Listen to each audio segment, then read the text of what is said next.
Okay. Hi students. So APPSC AE application start అయిన విషయం మనందరికీ తెలిసిందే. సో అప్లికేషన్కి ఇంకా 15 days ఉంది. సో తొందరపడి కంగారుగా అప్లై చేయాల్సిన అవసరం లేదు. అలా అని మరీ లేట్ చేస్తే లాస్ట్లో ఏదైనా సర్వర్ డౌన్ అవ్వడం అలాంటి ఇష్యూస్ వచ్చే ప్రమాదం కూడా ఉంది. ఓకే.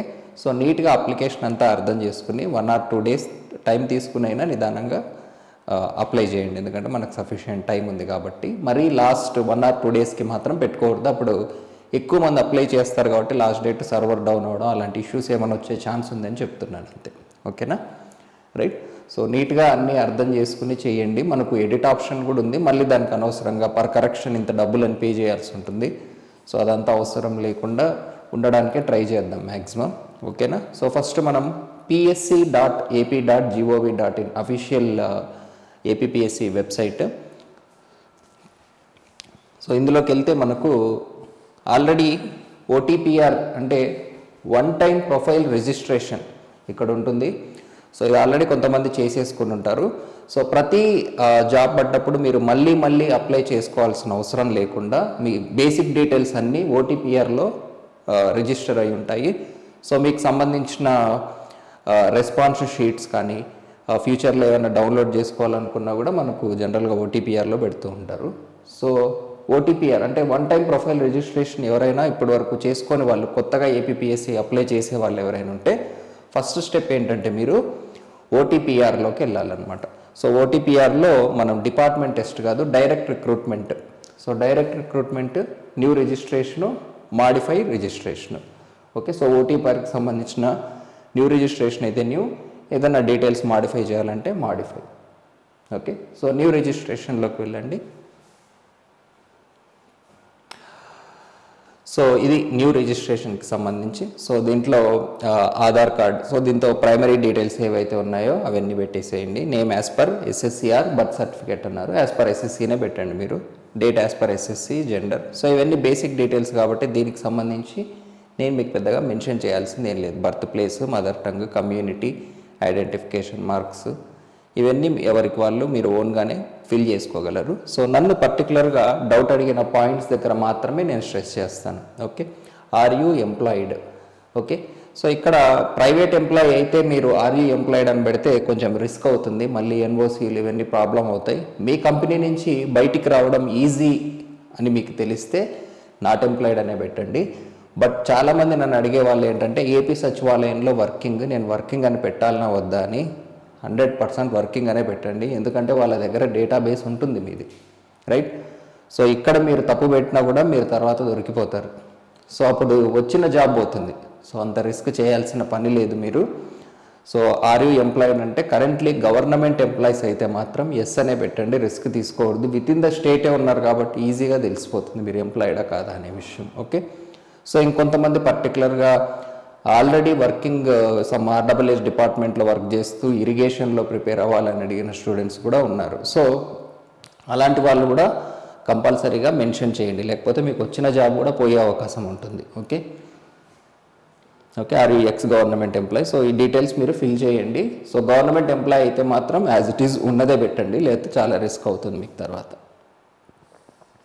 ఓకే. తర్వాత address details, email ID, education qualification.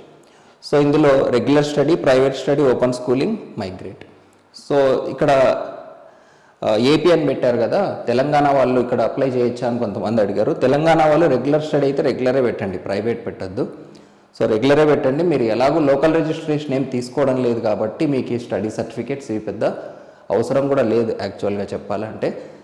But regular అని పెట్టండి. జస్ట్ మీ క్వాలిఫికేషన్ వెరిఫికేషన్ కోసం కావాలి తప్ప బేసిక్ ఏంటంటే మనకు 4th to 10th మీరు ఎక్కడెక్కడ చదివారనే డీటెయిల్స్ మీకు తర్వాత తీసుకుంటారు.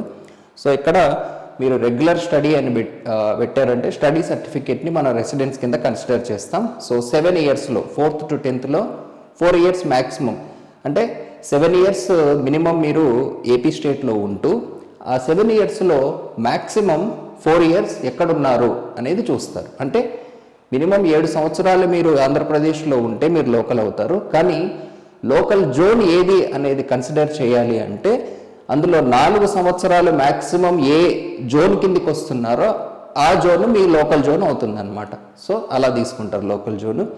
So regular study, private study, open schooling, migrate from Andhra Pradesh to Telangana. So migration certificate కూడా మనము లోకల్ కింద చూపించవచ్చు, మైగ్రేషన్ సర్టిఫికేట్ కూడా. Okay, so general administration department GOM 133 dated 13 June 2016. So దీని ప్రకారం మనకు ఒకవేళ మైగ్రేట్ సర్టిఫికేట్ ఉంటే దీని ద్వారా కూడా మనం అంటే ఆ డివిజన్ టైంలో ఎవరైనా మైగ్రేట్ అయి ఉన్నా కూడా వాళ్ళకి మైగ్రేషన్ సర్టిఫికేట్ ఉంటుంది. సో మైగ్రేషన్ సర్టిఫికేట్ ద్వారా కూడా మనం లోకల్ స్టేటస్ని తీసుకోవచ్చు. ఓకే, సో తర్వాత 4th క్లాస్ నుంచి స్టార్ట్ అయింది. ఎందుకు అనే రీజన్ కూడా మీకు ఆల్రెడీ తెలుసు. 4th to 10th మనం ఎక్కడెక్కడ చదివా అనే డీటెయిల్స్ అన్ని తీసుకుంటారు. ఒకవేళ ప్రైవేట్ స్టడీ వాళ్ళైతే మళ్ళీ రెసిడెన్స్ సర్టిఫికేట్ సపరేట్గా సబ్మిట్ చేయాల్సి ఉంటుంది లోకల్ స్టేటస్ కోసం. ఓకే, సో ఇక 4th, 5th, 6th, 7th, 8th, 9th so అన్నీ మీరు డీటెయిల్స్ ఫిల్ చేయొచ్చు. ఇక్కడే మార్క్స్ అవసరం లేదు, బట్ 10th స్టాండర్డ్ నుంచి మీకు మార్క్స్ అడుగుతారు, రైట్? సో అవన్నీ ఫిల్ చేసేస్తారు.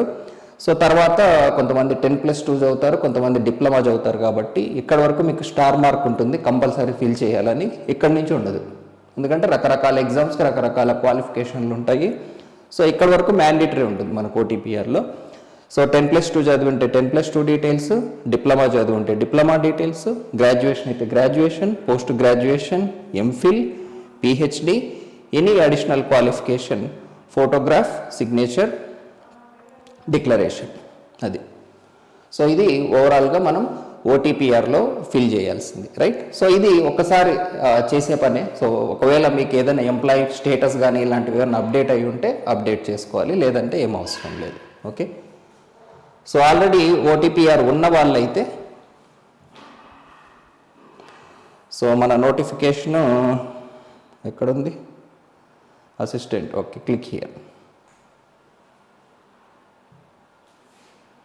ఓకే, సో ఆల్రెడీ మీరు ఫిల్ చేసినటువంటి OTPR login, new user login అయిన వెంటనే మీకు OTPR ID, మొబైల్ నెంబర్. మీరు ప్రస్తుతానికి నా దగ్గర OTPR ID ఏమీ లేదు. సో లాగిన్ అయిన తర్వాత మీకు రకరకాల నోటిఫికేషన్లు కనపడతాయి, రైట్? సో ఆ నోటిఫికేషన్స్లో అసిస్టెంట్ ఇంజనీరింగ్ సంబంధించిన నోటిఫికేషన్లో మీకు పేమెంట్, చెక్ పేమెంట్ స్టేటస్ అని 2 ట్యాబ్స్ కనపడతాయి, రైట్? సో అందులో ఫస్ట్ పేమెంట్ చేసిన తర్వాత చెక్ పేమెంట్ స్టేటస్ యాక్టివేట్ అవుతుంది, అప్లై చేయగలం. సో పేమెంట్ చేయకుండా అసలు అప్లై చేసే ఛాన్సే లేదు అక్కడ అసలు, రైట్? సో ఇప్పుడు నేను లైవ్గా పేమెంట్ చేయలేను, నాకు OTPR ID కూడా ఏం లేదు. సో మీరు పేమెంట్ చేసే మీరు ఇందులో లాగిన్ అయిన తర్వాత మీ OTPR IDతో మీరు లాగిన్ అయిన తర్వాత మీ నోటిఫికేషన్లో పేమెంట్ ట్యాబ్లోకి వెళ్ళి పేమెంట్ చేసేసి అక్కడ నుంచి మీకు ఆటోమేటిక్గా అది రిజిస్ట్రేషన్లోకి తీసుకెళ్తుంది. ఒకవేళ రిజిస్ట్రేషన్లోకి తీసుకెళ్ళకపోయినా మళ్ళీ చెక్ పేమెంట్ స్టేటస్ అందులో నుంచి కూడా మనం మళ్ళీ అప్లై చేసే అవకాశం ఉంటుంది అనమాట. సో అప్లికేషన్ ఫామ్ లోపల ఏముంది అనేది చూద్దాం. సో అప్లై చేసే ఆప్షన్కి వెళ్తే మీకు ఇలా PDF వస్తుంది. నాకు OTPR లాగిన్ కానీ పేమెంట్ కానీ లేదు కాబట్టి నేను డైరెక్ట్ వేరే స్టూడెంట్ PDF తీసుకొని ఎక్స్ప్లెయిన్ చేస్తాను ఇది, ఓకేనా? సో మనకు అప్లికేషను ఇలా ఉంటుంది. సో ఈ డీటెయిల్స్ అన్ని మీరు ఆల్రెడీ ఫిల్ చేసినటువంటి OTPR నుంచి వచ్చేస్తాయి. ఓకే, సో ఇవన్నీ ఆటోమేటిక్గా వచ్చేస్తాయి. తర్వాత క్వాలిఫికేషన్. సో చాలామంది స్టూడెంట్స్ నన్ను అడిగింది క్వాలిఫికేషన్ గురించి. సో పర్టికులర్గా క్వాలిఫికేషన్ విషయానికి వస్తే ఇక్కడ మనకు LCE అని, LSC అని, అలానే డిప్లొమా ఇన్ సివిల్ అని, DCE అని రకరకాల పేర్లతో ఉన్నాయి. సో ఇక్కడ కొన్ని రిపీటెడ్గా కూడా ఉన్నాయి. అంటే ఇక్కడ చూడండి, SB టెట్ అంటే ఏంటంటే state board of technical education and training. ఇక్కడ చూడండి, DCE diploma issued by state board of technical education and training అని ఉంది.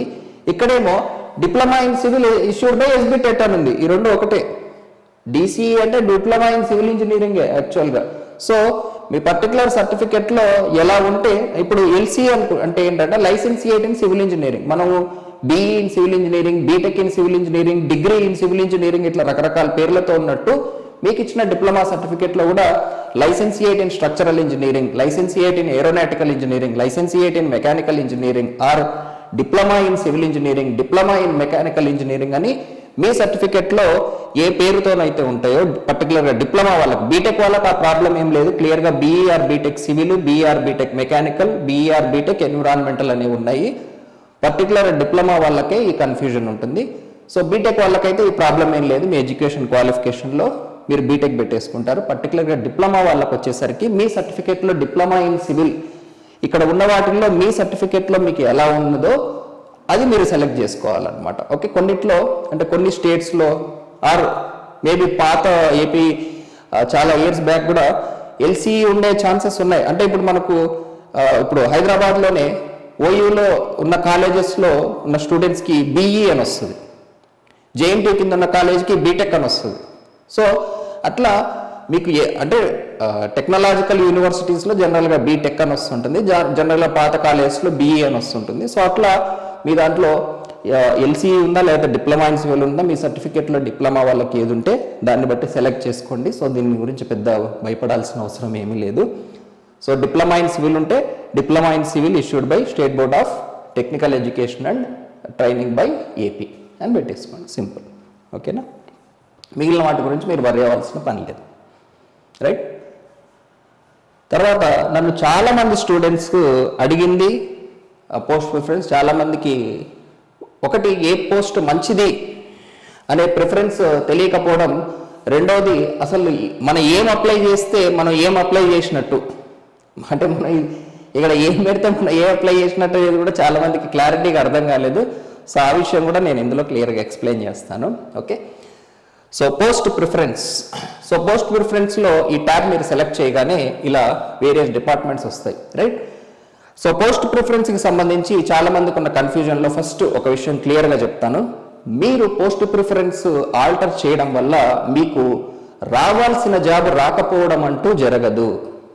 రైట్, రావాల్సిన జాబ్ రాకపోవడం అంటూ జరగదు, కానీ మంచి డిపార్ట్మెంట్ వచ్చే అవకాశం ఉండి కూడా మీకు నచ్చని డిపార్ట్మెంట్ ఆ రిలేటివ్లీ వర్క్ ఎక్కువ ఉన్న డిపార్ట్మెంట్లో మీరు పడే ఛాన్స్ ఉంది పోస్ట్ ప్రిఫరెన్స్ కరెక్ట్గా పెట్టకపోతే. అంతేగాని మీకు రావాల్సిన జాబ్ అయితే ఏమీ పోదు.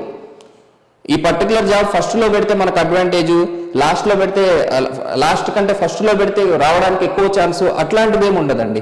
మీకు వచ్చే జాబ్ అయితే వస్తుంది, మీరు కింద పెట్టినా వస్తుంది, పైన పెట్టినా వస్తుంది, దాని గురించి పట్టించుకోవాల్సిన అవసరం లేదు. ఉన్న జాబ్స్లో బెటర్ జాబ్ తెచ్చుకోవడానికి మనం పోస్ట్ ప్రిఫరెన్స్ ఇవ్వాలంతే. ఉన్న జాబ్స్లో మీకు ఏది ఇంట్రెస్ట్, మీకు మీ జోన్లో చేయడం ఇంపార్టెంటా, లేకపోతే మీ పర్టికులర్ జాబ్ ఏ జోన్లో అయినా చేయడం ఇంపార్టెంటా? అంటే ఇప్పుడు నాకు ఆర్డబ్ల్యూఎస్లోనే చేయాలని ఉంది, వేరే జోన్ అయినా పర్వాలేదు, ఇది కొంతమందికి ఉంటుంది. నాకు మా జోన్లోనే చేయాలని ఉంది, ఏ డిపార్ట్మెంట్ అయినా పర్వాలేదు అన్నట్టు ఉంటుంది. సో దానికి తగ్గట్టు మీరు మీ ప్రిఫరెన్స్లు మీరు ఇస్తే దాన్ని బట్టి మీ రోస్టర్ పాయింట్లో మీ పేరు ఎప్పుడైతే వచ్చిందో, మీకు రోస్టర్ చార్ట్ ఒకవేళ వీడియో చూడకపోతే చూడండి, మీ పేరు ఎప్పుడైతే వచ్చిందో, సపోజ్ మీరు బీసీబీ, సో బీసీబీ కేటగిరీలో మీ రోస్టర్ పాయింట్ దగ్గర మీరు యాక్టివేట్ అయి ఉంటే బీసీబీ కేటగిరీలో ఉన్న పోస్టులలో మీరు పెట్టే ప్రిఫరెన్స్లన్నీ చూస్తారు. అది ఎలా అనేది నేను మీకు చూపిస్తాను. ఓకే, సో అది వెళ్ళే ముందు ఫస్ట్ నా ఒపీనియన్ చెప్తాను. ఇందులో ఎప్పుడు కూడా గవర్నమెంట్ జాబ్లో పబ్లిక్ డీలింగ్ ఉన్న డిపార్ట్మెంట్స్లో వర్క్ లోడ్ చాలా ఎక్కువ ఉంటుంది, స్ట్రెస్ చాలా ఎక్కువ ఉంటుంది. అలాంటి డిపార్ట్మెంట్స్ని వీలైనంత అవాయిడ్ చేయడం బెటర్. ఇంకా కొన్నింట్లో పొలిటికల్ ప్రెషర్ ఉంటుంది, అది ఇంకా వేరే లెవెల్ డిపార్ట్మెంట్స్. సో ఎక్కడైతే ఎక్కువ డబ్బులు ఇన్వాల్వ్ అయి ఉంటాయో, డైలీ ఎక్కువ ట్రాన్సాక్షన్స్ జరుగుతూ ఉంటాయో, అలాంటి వాటిల్లో ఎక్కువ డబ్బు ఎక్కువ రిస్క్ రెండు ఉంటాయి. సో ప్రశాంతమైన జీవితం అయితే ఉండదు మీకు అందులో. రైట్, సో పబ్లిక్ డీలింగ్ కానీ ఎక్కువ రెవెన్యూ ఇన్వాల్వ్ అయిన వాటిలో మనకు ఆబ్వియస్లీ స్ట్రెస్ చాలా ఉంటుంది. ఎందుకంటే నా స్టూడెంట్స్ వర్కింగ్ చాలామంది ఉన్నారు కాబట్టి ఏపీలో, వాళ్ళు చెప్తున్న ఫీడ్బ్యాక్ అంతా తీసుకునే చెప్తున్నాను నేను ఈ విషయం. ఓకేనా, ఎనీవే, సో ఫస్ట్ నేను ఒక రఫ్ ప్రిఫరెన్స్ చెప్తాను మీకు. సో మనకి ఏదైనా ఒక జాబ్ సెలెక్ట్ చేసుకునేటప్పుడు ఒకటి ఆ జాబ్ నేచర్, మనం ఎలాంటి జాబ్ అది, మనం ఏం పని చేస్తాం అందులో. రెండవది గ్రోత్. రైట్, సో ఎలాంటి జాబ్ అంటే ఇంకా పబ్లిక్ డీలింగ్ ఉందా, పైన బాసెస్ ఎట్లుంటారు, వర్క్ నేచర్ ఎలా ఉంటుంది, ఇవన్నీ ఒక ఫ్యాక్టర్, గ్రోత్ ఒక ఫ్యాక్టర్. ఎందుకంటే మనతో పాటు జాయిన్ అయిన వాళ్ళు ప్రమోషన్ వచ్చేసి డిఏ అవుతారు, మీరు మాత్రం ఇంకో 4-5 సంవత్సరాలు ఏఈగానే ఉండిపోవచ్చు. అంటే అది డిపార్ట్మెంట్లో ఉన్న అడ్వాంటేజ్. చిన్న చిన్న డిపార్ట్మెంట్స్లో ఫాస్ట్గా గ్రో అయిపోతూ ఉంటారు. ఎక్సెస్ జనాలు ఉన్న డిపార్ట్మెంట్స్లో రిలేటివ్లీ గ్రోత్ కొంచెం తక్కువ ఉంటుంది అనమాట. రైట్, అట్లా. సో అట్లా రకరకాల ఫ్యాక్టర్స్ని బట్టి మనం ప్రిఫరెన్స్ని సెలెక్ట్ చేసుకోవాలి. ఓకేనా, ఓకే.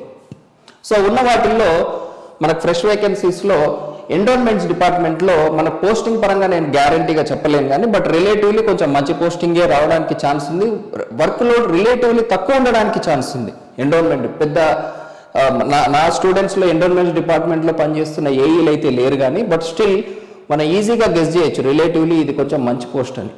నెంబర్ ఆఫ్ వేకెన్సీస్ తక్కువ ఉన్నాయి బట్ దీంట్లో ఉన్నంత పబ్లిక్ డీలింగ్ అయితే దీంతో ఉండదు కదా. సో ఆబ్వియస్లీ ఫస్ట్ ప్రిఫరెన్స్ ఇది పెట్టుకోండి. ఇది నా సజెషన్ మాత్రమే. మళ్ళీ మీకు పర్టికులర్గా మా ఊరు దగ్గరలోనే పోస్టింగ్ కావాలి ఇట్లాంటి ప్రిఫరెన్స్లు ఎవరు వాళ్ళకు ఉంటాయి. నేను చెప్పేది నా పరంగా నేను చెప్తున్నాను అంతే. ఓకే, తర్వాత ఇరిగేషన్ డిపార్ట్మెంట్ రిలేటివ్లీ బాగుంటుంది కానీ ఇరిగేషన్ డిపార్ట్మెంట్లో నెంబర్ ఆఫ్ ఇంజనీర్స్ ఎక్కువ ఉంటారు కాబట్టి ప్రమోషన్స్ కొంచెం లేట్ అయ్యే అవకాశం ఉంది, అదొక్కటి కొంచెం minus. Ground water, so ground water డిపార్ట్మెంట్లో రిలేటివ్లీ ఇంజనీర్స్ కొంచెం తక్కువ ఉండే ఛాన్స్ ఉంది కాబట్టి ఇందులో గ్రోత్ కొంచెం ఎక్కువ ఉండే ఛాన్స్ ఉంది. బట్ వర్క్ స్టైల్ వైజ్ మీకు వాటర్ రిసోర్స్లోనే కొంచెం సివిల్ ఇంజనీరింగ్ రిలేటెడ్ వర్క్ ఉంటుంది గ్రౌండ్ వాటర్తో కంపేర్ చేసుకుంటే, రైట్. సో గ్రోత్ వైజ్ చూస్తే కొంచెం గ్రౌండ్ వాటర్ బెటర్ అనిపిస్తుంది నాకు, వర్క్ వైజ్ చూస్తే ఇరిగేషన్ బెటర్ అనిపిస్తుంది. సో ఈ రెండు ఫ్యాక్టర్లో మీరు దేని వైపు మొగ్గు చూపుతారనే దాన్ని బట్టి అటు వెళ్ళండి. ఇంకా ఎన్విరాన్మెంటల్ అందరూ ప్రిపేర్ అవుతుండకపోవచ్చు ఎందుకంటే ఈ ఒక్క పోస్ట్కే సపరేట్ సిలబస్ ఉంది కంప్లీట్లీ. సో ఒకవేళ మీరు ప్రిపేర్ అవుతుంటే ఇది కూడా మీరు సెకండ్ ప్లేస్లో ఆర్ థర్డ్ ప్లేస్లో పెట్టుకోవచ్చు ఎందుకంటే రిలేటివ్లీ తక్కువ నెంబర్ ఆఫ్ ఇంజనీర్ పర్టికులర్గా డబ్ల్యూలో ఎంటెక్ చేసిన వాళ్ళైతే మాత్రం ఖచ్చితంగా ఇది సెకండ్ ప్లేస్లో పెట్టుకోండి, రైట్. సో మిగిలిన వాళ్ళైతే సెకండ్ ఆర్ థర్డ్ పెట్టుకోండి ఒకవేళ ప్రిపేర్ అవుతూ ఉంటే. ఓకే, తర్వాత public health department. So public health డిపార్ట్మెంట్లో పబ్లిక్ ఉంది కాబట్టి ఆబ్వియస్లీ వర్క్ తక్కువ ఉంటుంది అని అయితే అనుకోవడానికి లేదు. బట్ ఆర్డబ్ల్యూఎస్ పంచాయతీ రాజ్ కంటే పబ్లిక్ హెల్త్ చాలా బెటర్ రిలేటివ్లీ. సో ఈ పబ్లిక్ హెల్త్లో మళ్ళీ రెండు ఉన్నాయి ఇక్కడ, మున్సిపల్ ఇంజనీరింగ్ ఉంది, అసిస్టెంట్ ఇంజనీర్ ఉంది. సో మున్సిపల్ ఏఈ అంటే ఏంటంటే మున్సిపాలిటీస్లో వస్తుంది అనమాట. ఏఈ అంటే జనరల్గా ఎక్కడైనా రావచ్చు, మున్సిపాలిటీస్ అంటే పర్టికులర్గా సిటీలో రావడానికి ఛాన్స్ లేదు. ఇంకా కొన్ని సిటీల్లో కూడా చిన్న చిన్న మున్సిపాలిటీస్ ఉండే అవకాశం ఉంది కానీ బట్ రిలేటివ్లీ మున్సిపల్ ఇంజనీర్స్ అనేవాళ్ళు సిటీ పోస్టింగ్ రాదనమాట, రైట్. అది ఖచ్చితంగా చెప్పొచ్చు మున్సిపాలిటీస్ రిలేటెడ్లో వస్తుంది. ఏఈ అంటే ఎక్కడైనా రావచ్చు. సో నేను ఏఈ పైన పెట్టి మున్సిపల్ ఏఈలో దాని కింద పెట్టాను అందుకే. ఓకే, బట్ ఇది ఎటు పెట్టినా మీకు ఆ డెసిగ్నేషన్ వైజ్ అయితే ఎటువంటి తేడా లేదు మనకి. ఓకే, సో ఇది ఏఈ, ఇది మున్సిపల్ ఏఈ, తర్వాత ఆర్డబ్ల్యూఎస్ పంచాయతీరాజ్. ఓకే, సో వీటిల్లో ఏదైనా అటు ఇటు చేసుకోండి మీ ప్రిఫరెన్స్ని బట్టి పర్వాలేదు. బట్ లాస్ట్ 2 మాత్రం ఫిక్స్, ఇది 7 ఇది 8 అంతే, రైట్. సో ఎన్నో ఫ్యాక్టర్లు ఉన్నాయి, ఇవి ఎందుకు ముందుకు పెట్టకూడదు అనేది. సో అవన్నీ మీకు అవసరం లేదు ప్రస్తుతానికి. అంటే ఇప్పుడు నేను ఏవైతే ఫ్యాక్టర్స్ అన్నీ చెప్పానో అన్ని ఫ్యాక్టర్స్ని కంబైన్డ్ చేసుకుని వరస్ట్ డిపార్ట్మెంట్ ఏది అంటే పంచాయతీరాజ్ డిపార్ట్మెంట్. ఓకే, దాని మీద ఏది అంటే ఆర్డబ్ల్యూఎస్ అంతే. ఇది 7 ఇది 8, మిగిలిన మీరు ఆలోచించుకుని ఎలా పెట్టినా పర్వాలేదు, రైట్. సో ఫస్ట్ మీరు ఏ జాబ్స్ మీరు చేయాలనుకుంటున్నారో దీనికి సంబంధించి ఒక ప్రిఫరెన్స్ ఆర్డర్ పెట్టుకోండి, రైట్. సో ఇది మీ జోన్లో ఎన్ని పోస్టులు ఉన్నాయి, అసలు మీ జోన్లో దీనికి పోస్టులు ఉన్నాయా లేవా, పక్క జోన్లో ఉన్నాయా, ఇదంతా మీకు అవసరం లేదు. నేను మీకు ముందే చెప్తున్నాను, మీరు ప్రిఫరెన్స్ చేంజ్ చేయడం వల్ల మీకు రావాల్సిన జాబ్ రాకుండా పోదు. మీ మెరిట్ లిస్ట్ పాయింట్ వచ్చినప్పుడు మీ ప్రిఫరెన్స్ ఆర్డర్లో ఫస్ట్ జాబ్ ఏముంది, ఇది మీకు రాదా వదిలేసి, సెకండ్ ఇది మీకు రావట్లేదా వదిలేసి, థర్డ్ అన్నట్టు చూస్తారు తప్ప మీరు ఫస్ట్ ప్రిఫరెన్స్ పెట్టిందే మీకు ఇవ్వడానికి ఏమి ట్రై చేయరు. మీరు ఫస్ట్ ఏ జాబ్ అయితే పెడతారో ఆ జాబు అన్ని జోన్స్లో ట్రై చేస్తారు. మీకు మీ పాయింట్ వచ్చినప్పుడు సపోజ్ మీరు బీసీ రోస్టర్లో ఉన్నారనుకోండి, ఫస్ట్ ఓపెన్ ఫిల్ అయిన తరువాతనే లోకల్ ఫిల్ అవుతుంది. ఎక్కడైనా సరే లోకల్లో మీది బీసీ పోస్ట్, బీసీబీ పోస్ట్ అనుకోండి, బీసీబీ మీరు వచ్చే టైంకి ఓపెన్లో ఒకవేళ ఖాళీ ఉంటే ఆ సీట్ మీకు అలకేట్ అయిపోతుంది.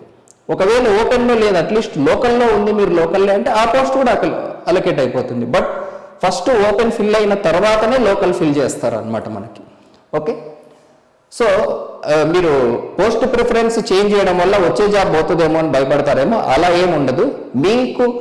మీరు పెట్టిన ప్రిఫరెన్స్ ప్రకారం మీకు జాబ్ అలకేట్ చేయడానికి ఎక్కడ పాసిబిలిటీ ఉన్నా టోటల్గా మీరు పెట్టిన పోస్టు జోన్ ప్రిఫరెన్స్ అన్నీ చెక్ చేసుకుని అప్పటికి మీకు జాబ్ రాలేదు అంటేనే మీకు జాబ్ రాదు, రైట్. ఆ టోటల్ ప్రిఫరెన్స్లో ఏ ఒక్క పాయింట్లో మీరు వచ్చినప్పుడు ఖాళీ ఉన్నా, మీరు దానికి ఎలిజిబుల్ ఉన్నా మీకు ఆ జాబ్ వచ్చేస్తుంది.